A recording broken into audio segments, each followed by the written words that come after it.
예, 오늘 요한복음 강의의 49번째 시간입니다.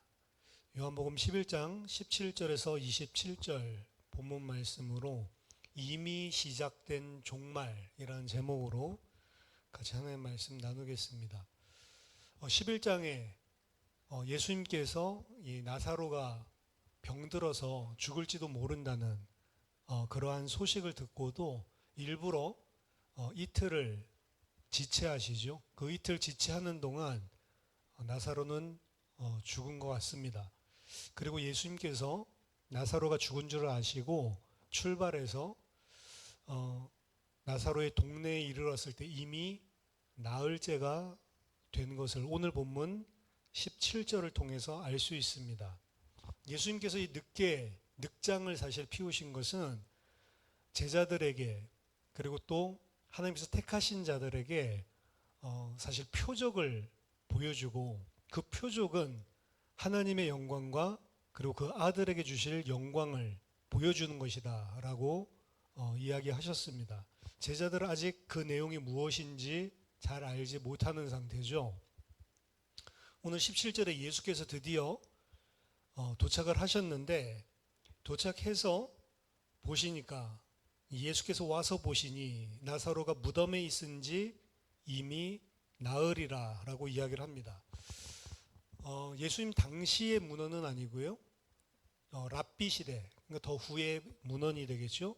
후대 랍비들의 문헌에 보면 이들이 가지고 있었던 믿음이 사람의 죽음과 그리고 죽고 난 이후에 그 영혼이 어떤 관계가 있는지 그 대목을 살펴볼 수 있는 그런 문헌 존재를 하는데 여기 보면 뭐라고 기록되어 있냐면 영혼이 죽은 사람의 시신 위를 죽고 나서 처음 3일 동안 맴돌면서 그 몸으로 다시 들어가려고 시도를 한다라고 되어 있습니다. 하지만 나흘째 되는 날 그 몸의 외형이 변화되는 것 이것을 보자마자 그 영혼은 이제 시신 주위를 맴돌지 않고 그 시신을 떠나간다. 이게 이제 랍비들이 가지고 있었던 또 가르쳤던 믿음의 내용이죠. 4일째에는 몸의 외형이 변화가 되고 즉 시신이 훼손되기 시작하면서 이제 영혼이 다시 그 몸으로 들어가려고 하는 것을 더 이상 시도하지 않는다라고 생각을 했습니다. 그렇기 때문에 이 나흘째가 됐다라고 하는 것은 더 이상 이제 어떻게 보면 인간적인 생각으로는 살아날 수 없는 상태. 나중에 보면 마르다가 이야기를 하죠.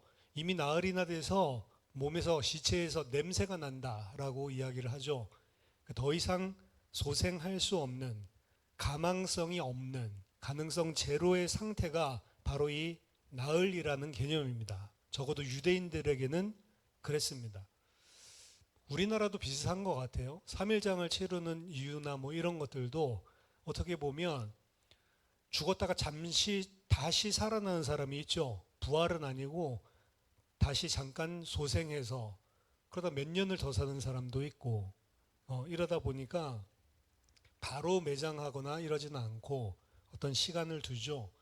이미 나사로는 무덤에 있은 지 나흘째라 시신에서 냄새가 나고 썩어 들어가서 어떻게 훼손되기 시작한 상태다라고 17절에서 이야기하는 겁니다.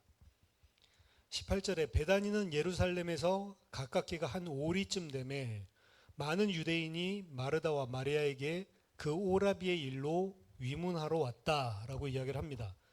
베다니는 예루살렘으로부터 오리가 아니고 원문에는 15스타디아라고 본문은 이야기하고 있는데요. 15스타디아는 약 1.7마일, 킬로수로 치면 약 2.7킬로 되는 거리입니다. 그러니까 만약 달려온다면 한 15분만 해도 충분하게 올 수 있는 거리고 걸어온다 하더라도 천천히 걸어도 한 40분, 30분 하면 올 수 있는 거리죠. 아주 예루살렘에서 가까운 곳이다 라고 보시면 됩니다.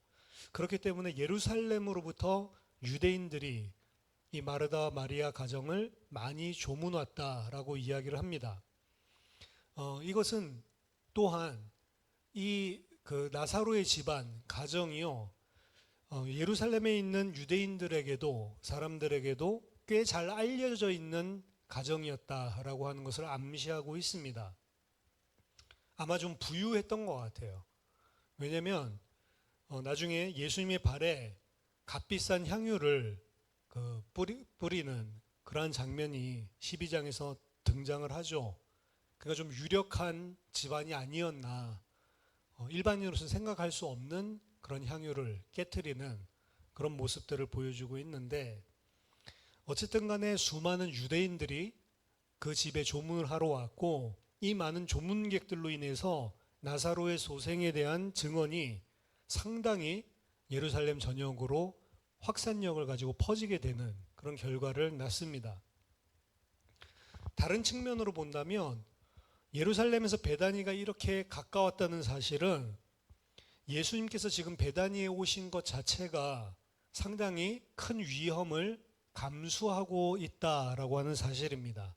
이 사실은 지난 16절에서 도마가 다 주와 함께 죽으러 가자라고 이야기한 그 대목에서도 우리가 충분히 이해할 수 있는 부분입니다.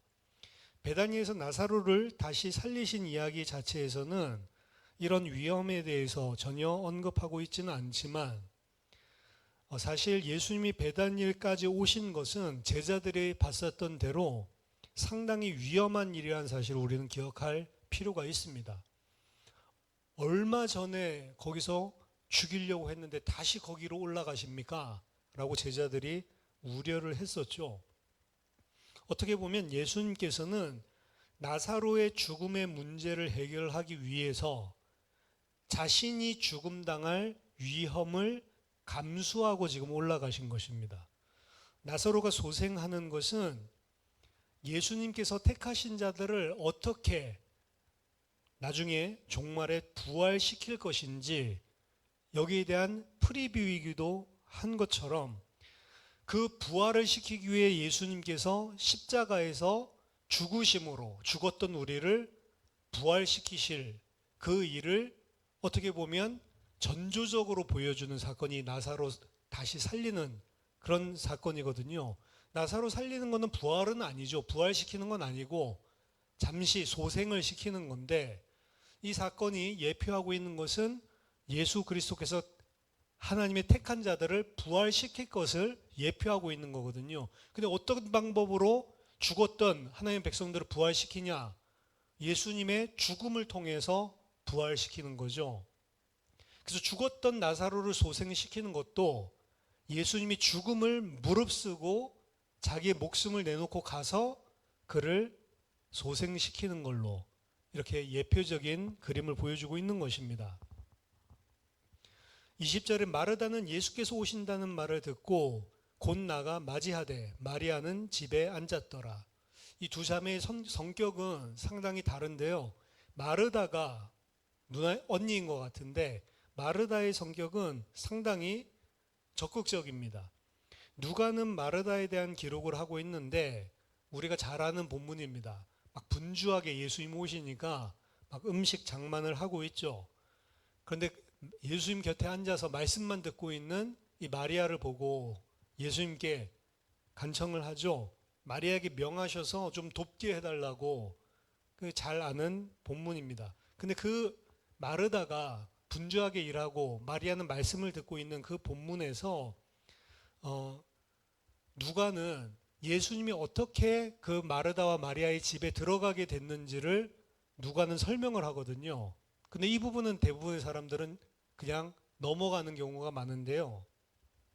누가복음 10장 38절 보면 그들은 이제 예수님과 예수님의 제자들입니다. 그들이 길 갈 때에 예수께서 한 마을에 들어가심에 마르다라 이름하는 한 여자가 자기 집으로 영접하더라. 예수님이 한 마을을 지나가시는데 마르다가 그 소식을 듣고 예수님을 자기 집으로 영접해서 들어간 거예요. 마치 빌립보에 바울을 강청해서 자기 집에 들어와서 유하라라고 했었던 이 루디아도 상당히 적극적인 그런 여자인데, 마르다 또한 어떤 성격을 지녔는지 이 누가의 그 배경 설명을 통해서 우리가 예상을 할 수 있죠.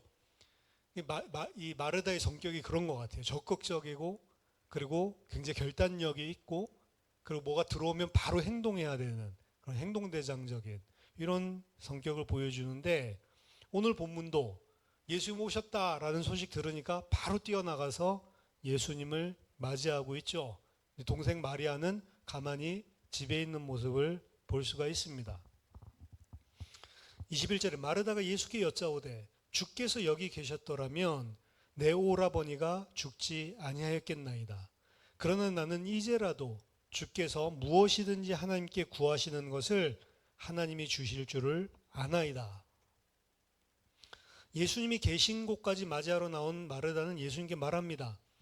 만약 주님께서 여기 계셨더라면 내 오라버니가 죽지 아니하였을 겁니다.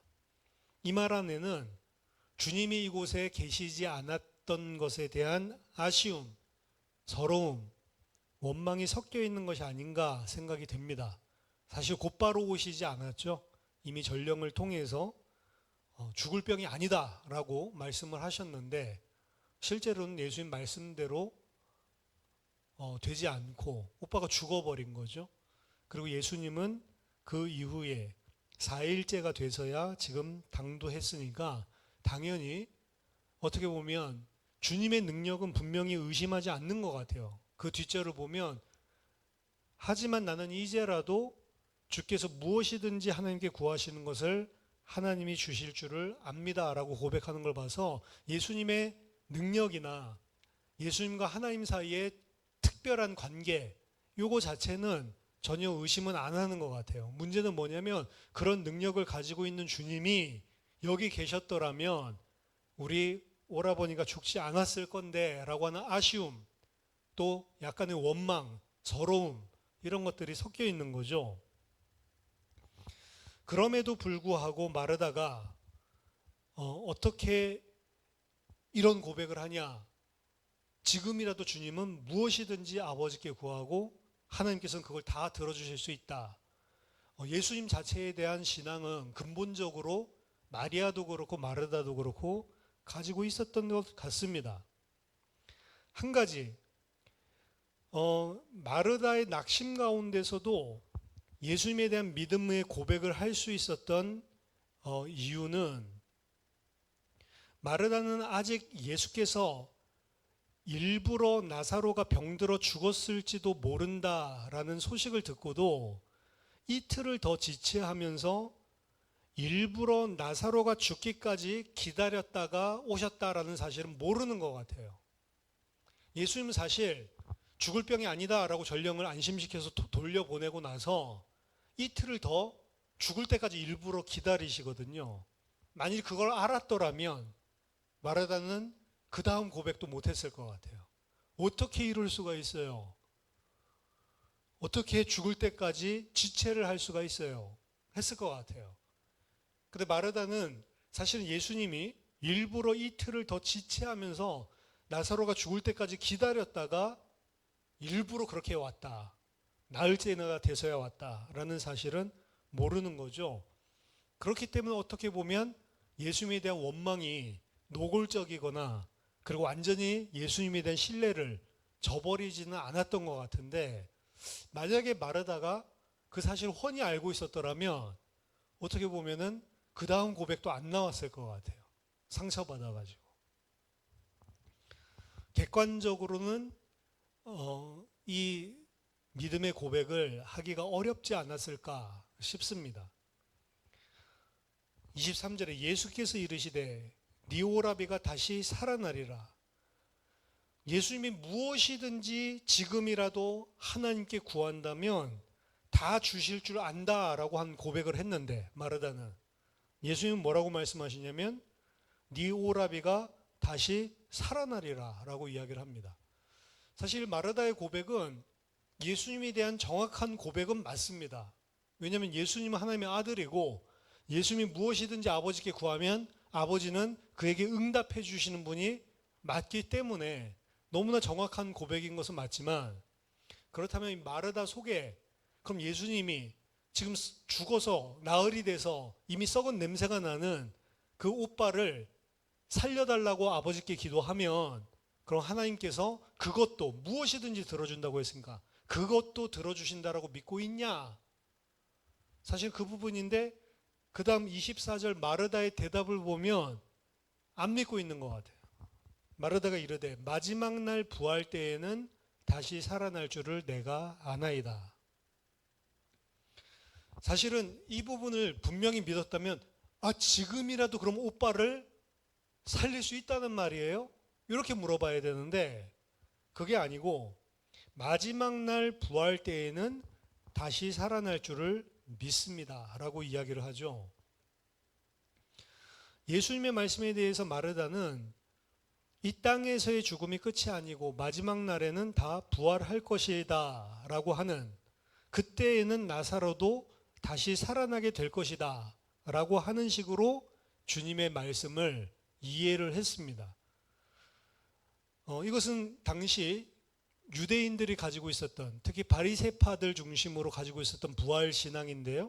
종말에는 다 부활한다는 거죠. 사두개인들은 여기에 대해서 부활을 노골적으로 거부를 했지만 이 마지막 날에 부활이 있을 것이라는 것이 바리새파 유대인들과 그리고 저변의 많은 유대인들에게 확산되어 있는 믿음이었습니다. 하지만 중요한 것은 예수님께서 네 오라비가 다시 살아나리라 라고 말씀하신 것은 지금 마르다가 이야기를 하듯이 혹은 바리새인들이 생각하듯이 종말에는 부활할 것이다 라는 말이 아니죠. 전혀.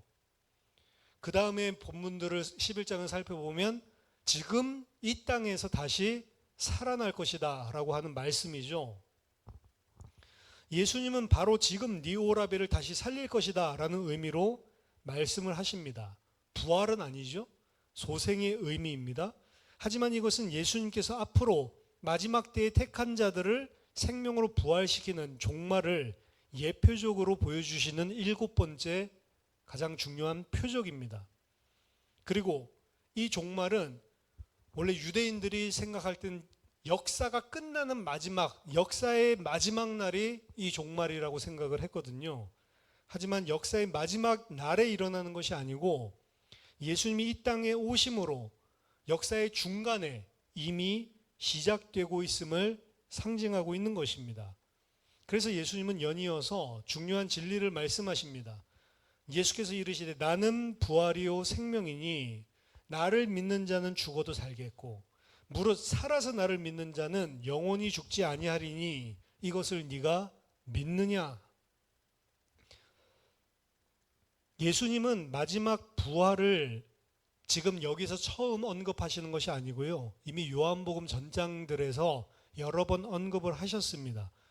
그리고 그 마지막 부활을 언급하실 때마다 오직 예수 자신만이 하나님 아버지의 허락하에 마지막 날에 죽은 자들을 다시 살릴 것이다 라는 사실을 역설해 왔습니다.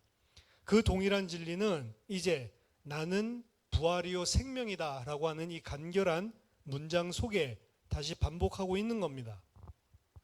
예수님의 말씀은 마르다의 마지막 날에 있을 부활에 대한 추상적인 믿음을 옮겨서 그 부활을 주관하게 될 자가 바로 나다, 예수님에 대한 인격적인 믿음으로 향하게 하시는 말씀을 지금 하시는 겁니다.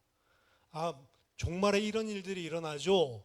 그 믿음을, 그 일이 나를 통해서 일어나는 거야. 내가 부활이고 생명이다 라고 예수를 향한 인격적인 믿음으로 향하게 하고 계시는 거죠.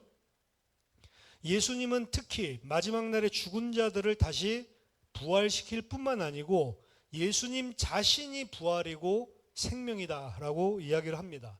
예수 밖에는 부활도 없고 그래서 영생도 없는 것이죠. 예수와 연합하여 하나 된 자에게만 부활도 영생도 있는 것이죠. 나는 부활이다 라고 하는 것에 대해서 설명하는 것이 그 뒤에 어구인데, 나는 부활이기 때문에 나를 믿는 자는 죽어도 살 것이다. 따라서 이 표현은 최후의 부활을 염두에 두고 말씀하신 것이 맞습니다. 거기에 덧붙여서 나는 생명이다 라고 이야기를 하는 것은 무릇 살아서 나를 믿는 자는 영원히 죽지 않을 것이다 라고 해서 설명을 하고 있는 것입니다.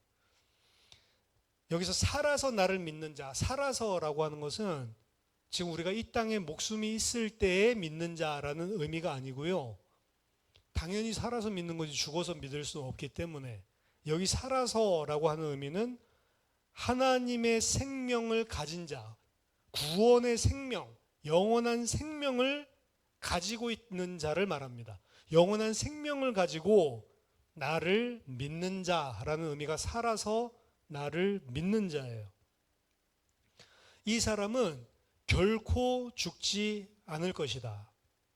이 말은 중요한 말씀인데, 왜냐하면 영생은 죽었다가 부활하면서 가지게 되는 게 아니고 이미 이 땅에서 구원받은 하나님의 백성이 영생을 가지고 있는 자고, 그 영생을 가진 자가 예수를 믿는다면 그 믿음은, 그 사람은 영원히 죽지 않는다라고 하는 것은 부활했을 때만 부활한 게 아니고 이미 그 영생을 가지고 이 땅에 사는 동안 이미 그 부활을 사실은 소유하고 체험하고 있다는 것입니다.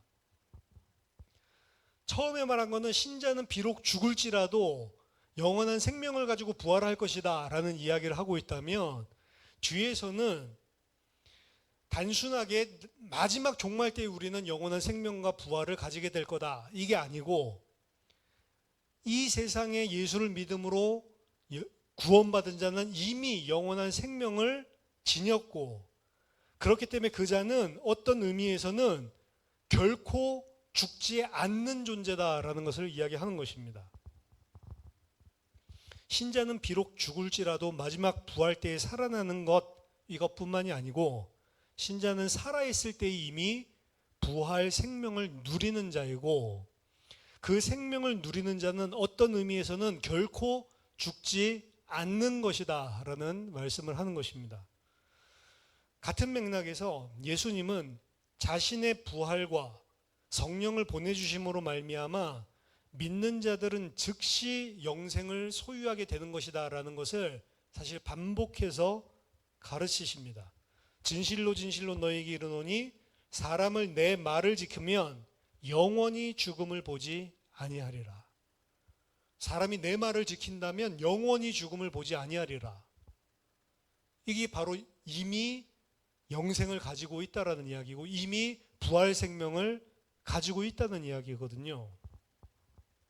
통상적인 유한한 생명은 언젠가는 죽음을 당연히 맞이하지만 예수님이 주시는 생명은 결코 끝이 없는 것입니다.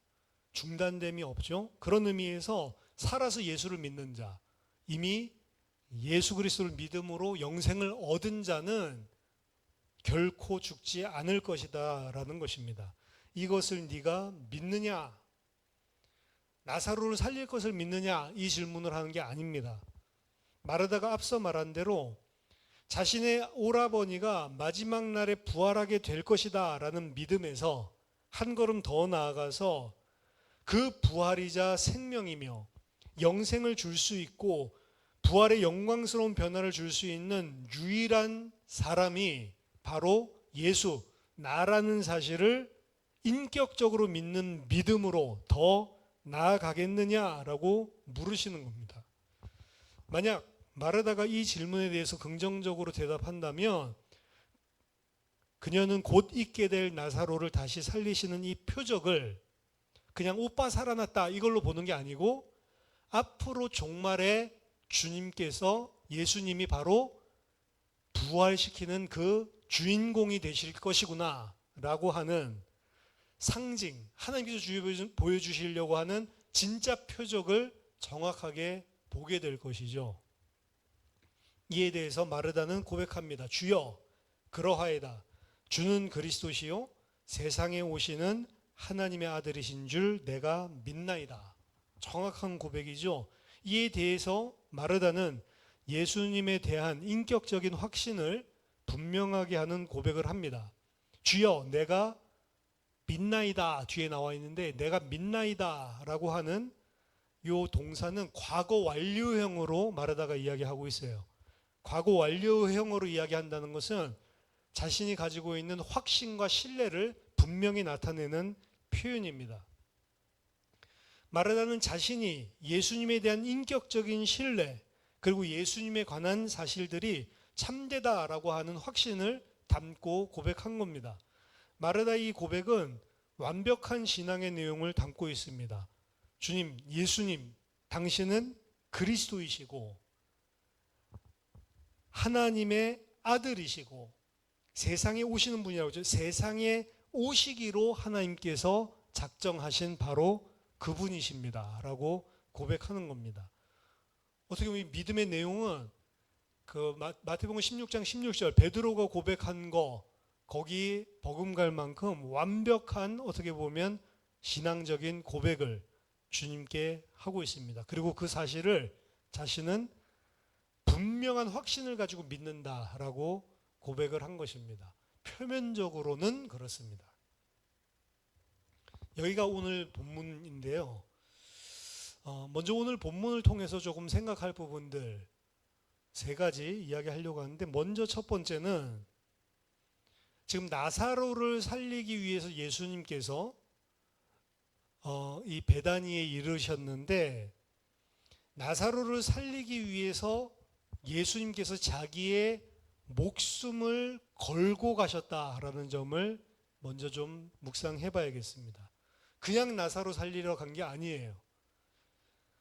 자기의 생명의 위험을 무릅쓰고 예루살렘 가까이 있는 베다니까지 올라가신 것입니다. 그런데 오늘 본문도 그렇고 11장 이 나사로의 사건들을 보면 마르다도 그렇고 다른 그 어떤 사람도 예수님이 이러한 위협을 무릅쓰고 생명 걸고 왔구나라고 하는 것에 대한 사실 언급조차 없어요. 마르다는 특히 오늘 보면서 마르다만 등장을 하니까 이 부분에 대해서 아예 생각조차 있었다는 흔적이 없습니다. 예수님은 목숨 걸고 나사로를 살리기 위해서 사실은 찾아오셨는데 그 예수님을 만나러 나가서 마르다가 하는 말은 그저 주님이 만약에 여기 계셨다면 우리 오빠 죽지 않았을 건데 이 생각만 하고 있어요. 진짜로 예수님을 생각한다면 주님 여기 지금 오시면 안 되죠. 얼마 전에 유대인들이 돌로 쳐서 죽이려고 했는데 왜 여기까지 오십니까? 사실 이런 마음이 조금이라도 있으면 좋겠는데 그 마음이 전혀 없죠. 예수님은 바로 얼마 전에 예루살렘에서 돌에 맞아 죽을 뻔한 위험에 처했었습니다. 베다니는 예루살렘에 가까워서 상당히 위험한 지역이고 예루살렘에 있던 수많은 유대인들이 지금 방문해 있단 말이에요. 그 집에. 실제로 11장 후반부 나사로 살린 사건 끝나고 나서 11장 후반부를 보면 이 나사로 살린 사건 때문에 대제사장들과 바리새인들이 모여서 모의를 하기 시작하는데 본격적으로 예수님 죽일 모의를 시작합니다. 예수님께서 예루살렘 근처로 올라가신 것도 위험했지만 그 모의를 보면 나사로를 다시 살리신 것 자체가 사실은 죽임을 당할 수 있는 모의를 시작하게 만드는 사건이었단 말이죠. 따라서 예수님은 자신의 생명을 걸고 나사로의 생명을 살리기 위해서 가신 것입니다. 하지만 이러한 예수님에 대한 안위에 대한 걱정은 마르다나 혹은 그 외의 다른 사람들에게서도 하나도 느낄 수가 없습니다. 그래서 어떻게 본다면 이 본문은 인간이 가지고 있는 자기 중심적인 그러한 인간의 죄성이 무엇인지를 보여주고 있는 것 같아요. 내 오빠가 죽었는데 내가 지금 그래서 너무 슬픈데 이 생각만 하지 예수님에 대한 생각은 배려는 전혀 없습니다. 마르다만 그러는 게 아닙니다. 사실은 우리가 더 심하죠. 마르다는 아직 예수님이 자기 오빠를 살릴 줄 모르는 상태에 있었습니다. 그리고 실제 위험에 예수님이 처하기는 하셨지만 실제로 이 나사로 살리러 간 베다니에서 죽임을 당하시지는 않죠, 예수님이. 그런데 우리는 이미 알고 있어요. 예수님이 나를 살리기 위해서 자기 목숨을 내줬단 말이에요. 나를 살리기 위해서 나 대신 죽었단 말이죠. 우리는 이 사실을 이미 다 알고 있잖아요. 마르다가 참 자기중심적이구나, 인간적이구나, 죄성이구나. 마르다보다도 그래서 우리가 더 악한 죄인이라고요. 마르다는 실제로 이 베다니에서 예수님 죽지도 않았고, 그리고 예수님께서 나사로 다시 살리시려고 목숨 걸고 왔다, 이 사실도 모르고 있는 상태에서 자기 중심적으로만 생각한 그런 본문이라면 우리는 이미 다 알고 있잖아요. 나를 살리기 위해서 목숨 대신 내어주신 예수 그리스도, 이미 다 알고 있는데도 불구하고 신자라고 하는 사람, 구원받았다고 하는 사람들이 그런 예수님께서 나의 이런저런 것 알아주시지 않는다고 낙심하고 불망하고 원망한단 말이에요. 하나님의 백성들, 구원받았다고 하는 사람들 중에 주님 어떻게 나에게 이러실 수 있습니까? 라고 이야기하는 사람들이 많습니다. 근데 그것은 그야말로 죄인의 모습이에요. 주님이 나에게 자기 생명 버려가면서까지 주신 이 구원에 대한 것들은 싹 다 날려버리고 그 예수님께, 그 죽음으로 모든 것을 다 주신 분에게 왜 이거 안 해주세요? 또 이야기를 하는 거잖아요, 사실. 왜 주님이 이런저런 것 알아주시지 않나요? 왜 나를 이렇게 가만히 두나요? 실망하고 낙심하는 것 자체가 죄인이에요, 사실. 속상하려면 우리가 그렇게 속상해하는 것이 아니고 그런 우리들 쳐다보면서 예수님이 속상한 게 맞는 거예요. 내가 너를 위해서 모든 것을 다 주는데 왜 이렇게 나를 모르냐? 사실 예수님이 속상해야 되는 거죠. 두 번째입니다. 오늘 마르다의 이 정확한 고백과 믿음의 신앙의 고백의 내용을 보면서 사실은 일단 먼저 첫 번째는 우리가 가진 믿음이 무엇인지 좀 점검할 필요가 있다. 점검을 해야 할 필요가 있다.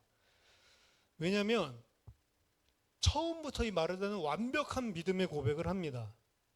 나는 이제라도 주께서 무엇이든지 하나님께 구하시는 것을 하나님께서 주실 줄을 아나이다. 너무 완벽한 예수님에 대한 믿음의 고백이죠. 하지만 그 마르다의 고백과 마르다의 실제는 달랐다는 것. 네 오라비가 다시 살아나리라 라고 이야기를 하니까 마지막 날에는 다시 살아날 줄을 내가 아나이다. 이것도 또 완벽한 신앙의 고백이거든요. 주는 그리스도시요 세상에 오시는 하나님의 아들이신 줄 내가 믿나이다. 이 마르다의 고백은 하나하나, 이 세 번의 고백이 나오는데 하나하나가 다 교리적으로 보면 완벽하고 결점이 없어요. 무결점입니다. 그런데 그 고백이 실제 현실에서는 전혀 무기력한 고백이고 믿음이에요. 완벽한 믿음의 고백을 했는데 실제 현실 앞에서는 전혀 무기력한 믿음. 실제 현실에서 하나도 못 믿습니다. 그게 이제 오늘 본문에 안 나오지만 예수님께서 나사로를 살리기 위해서 돌을 치우라고 하죠. 예수께서 이르시되 39절 돌을 옮겨 놓으라 하시니 그 죽은 자의 누이 마르다가 이르되 주여 죽은 지가 나흘이 되었으며 벌써 냄새가 납니다. 머리로 정확하게 알고 내용을 정확하게 정리해서 알고 인정한다고 해서 그것 자체가 믿음이 아니란 말이에요. 실제 삶 속에서 그 믿음이 발휘되어야만 믿음인 것입니다. 그래서 진짜 믿음은 내가 진짜 믿음이 있는지 없는지는 문제 왔을 때 드러나는, 위기 왔을 때, 갈등이 왔을 때 드러난다는 것입니다. 문제 오기 전에는 현실이 닥치기 전에는 누구든지 다 믿음이 있는 척 말할 수 있습니다. 하지만 문제나 위기 오면 실제 믿음이 있는지 없는지가 다 드러나는 것입니다. 그런 차원에서 본다면 이 마르다가 가지고 있었던 믿음은 교리적인 믿음이에요. 정확한 교리. 하지만 교리적인 믿음이랑 실제 내가 주님을 신뢰하고 믿는 믿음은 다를 수 있는 것이다. 이게 나쁜 게 아니죠. 교리적으로 정확하게 알고 있다고 하는 게. 근데 그게 실제 내 믿음과 일치하지 않으면 말뿐인 거지 믿음은 아니라는 거죠. 마르다는 그런 모습들을 보여주고 있습니다. 근데 이 마르다 이야기가 아니고 나도 그러지 않냐. 주는 그리스도시요 살아계신 하나님의 아들이십니다. 성령으로 나랑 함께 하시는 하나님. 다 맞는데 맞잖아요. 근데 실제 문제 오면 하나님 함께 하지 않는 것처럼 그 하나님이 전능하시지 않은 것처럼 한다면 그 교리적인 믿음이 나를 살리는 믿음이 되겠냐라고 하는 거죠. 마르다를 쳐다보면서 우리의 믿음을 점검할 필요가 있다. 그리고 진짜 믿음은 언제, 실제 내 믿음은 언제 발휘가 되느냐? 문제와 위기, 현실 앞에 닥쳤을 때, 그때에서야 진짜 믿음이 발휘가 된다는 거죠. 진짜 믿음이 드러나는 겁니다. 그리고 마지막 세 번째, 영생이라고 하는 것은 종말에 예수님 재림하실 때 마지막 심판 때에 받는 것이 아니고 이미 종말이 시작되었고 이미 우리가 영생을 받았다라는 거죠. 천국도 죽어서 가는 게 아니고 지금 천국을 누리는 거죠. 예수님 오늘 말씀하십니다. 나는 부활이요 생명이니 무릇 살아서 나를 믿는 자. 왜 우리나라에서 무릇이라고 많이 번역을 하는지 모르겠어요. 무릇이라고 하는 것은 뭐 대체로 일반적으로 이런 의미를 가지고 있는 부사인데 대체로 나를 믿는 자는 이거 이상하잖아요. 일반적으로 나를 믿는 자는 성경 안에 근데 무릇이라고 번역을 한 경우가 많은데 이 무릇은 무슨 의미를 가지고 있냐면 원래 원어에는 모든 자, 파스입니다. 모든 사람. 나는 부활이요 생명이니 누구든지 살아서 나를 믿는 모든 자는 누구든지 살아서 나를 믿는 모든 사람은 영원히 죽지 아니하리라. 그래서 이 본문은 무릇을 제대로 살려서 번역을 해본다면 누구든지 살아서 나를 믿는 모든 자들은 영원히 죽지 아니할 것이다. 왜? 내가 부활이고 생명이기 때문에. 살아서라고 하는 것은 이 땅에 살고 있을 동안을 이야기하는 것이 아니고 구원을 받고 생명을 얻은 자라고 이야기를 했죠. 구원을 받은 자, 영원한 생명을 소유한 자, 예수 그리스도를 믿음으로 그와 함께 연합한 자, 이 사람은 모두 다 한 사람도 빠짐없이 영원히 죽지 아니할 것이다. 신앙생활은 지금 이 땅에서 그 영원한 생명을 누리는 것이고 이 땅에서 천국 죽어서가 아니고 이 땅에서 지금 그 천국을 소유하고 누리는 것입니다. 누가복음 17장 20절 21절에서 예수님이 하나님의 나라는 볼 수 있게 임하는 것이 아니요 또 여기 있다 저기 있다고도 못하리니 하나님의 나라는 너희 안에 있느니라. 이 영생을 지금 이 땅에서 누렸다면 진짜로 이 영원한 생명이 있다는 사실을 이 땅에서 누렸다면 한국교회의 많은 목사들이 죽을 것이 두려워서 신사참배 결의하는 일은 없었을 것입니다. 나중에 회개하면 되지 뭐. 이따위 생각을 하고 있는 거예요. 지금 이 영생을 누리지 못한다면 우리도 마찬가지입니다. 죽기를 두려워하면서 일평생 마귀의 종로로 탈 수밖에 없어요. 마귀의 종노릇은 무슨 사탄교를 섬기는 게 아니고 육신을 따라가면서 육신을 붙잡고 그것 때문에 두려워하면서 그것 때문에 인생의 우선순위를 결정하고 그것 붙잡고 살아가는 게 마귀의 종노릇하는 거라고요. 내가 영원한 생명을 가지고 있다라는 사실을 모르고 누리지 못한다면 그 사람은 이 땅에서 죽은 자로 살아갈 수밖에 없는 것입니다. 근데 예수님은 분명히 약속했습니다. 무릇 살아있는 자, 나를 믿는 자, 영원한 생명을 가지고 나를 믿는 자는 영원한 생명을 가졌기 때문에 영원히 죽지 아니하는 자가 된 것이다. 그게 우리가 가지고 있는 생명이라는 거죠. 이것을 지금, 나중에 천국 가서 누리는 게 아니고 지금 누리지 않으면 성도로서 살아갈 수 없다. 마귀의 종로로 탈 수밖에 없다라고 하는 거죠. 예수를 믿고 그와 함께 연합한 자는 이미 영원한 생명을 가진 자예요. 절대로 영원히 죽지 아니하는 자입니다. 저와 여러분들이 이 믿음을 교리적으로가 아니고 사실적으로 가지고 승리하는 그런 믿음의 사람들 다 되시기를 예수 그리스도 이름으로 축원합니다. 기도하겠습니다. 살아계신 하나님 아버지, 은혜를 감사드립니다. 우리들이 가지고 있는 믿음이 무엇인지를 하나님 다시 점검하고 되돌아보게 하시고, 하나님 우리가 비록 이 땅에 살고 있지만 이 영원한 생명을 가진 자로 하나님 믿음을 발휘하며 현실 문제에 굴하지 아니하고 육신과 세상에 매이지 아니하고 주님을 섬기는 믿음의 사람으로 승리하게 하여 주시옵소서.